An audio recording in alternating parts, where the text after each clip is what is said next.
Video number 23. Number 23.1.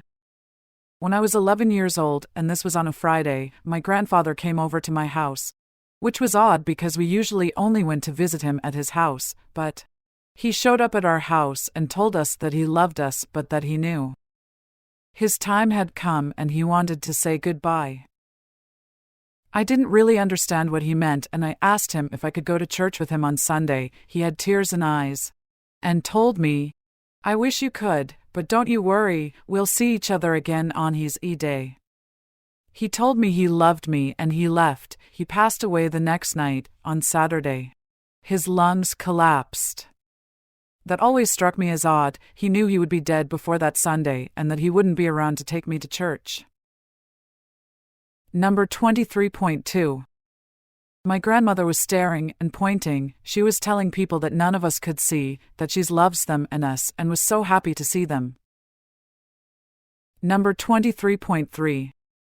My mother seemed to be having a conversation with someone I could not see. She periodically talked to me, then go back to the other conversation she was having. I heard her then say, "Okay, I'll go." She then seemed at peace and told me she could sleep now. I told her I loved her and she told me she loved me. I left the room and an hour later, she was gone.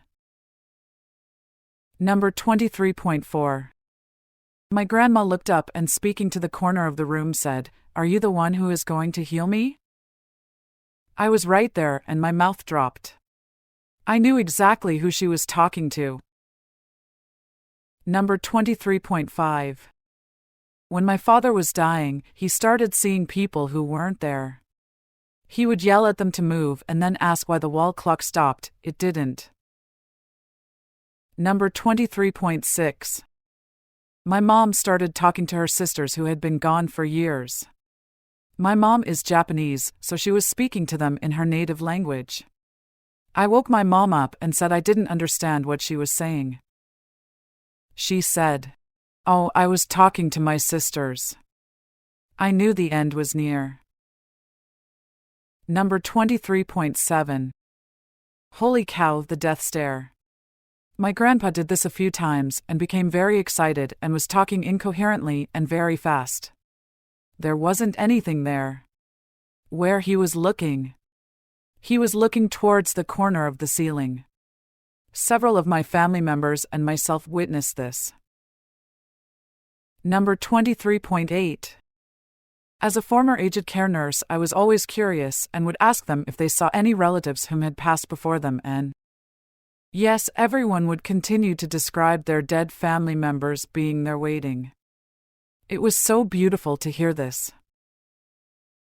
Please subscribe, like and share with anyone that needs these comforting stories.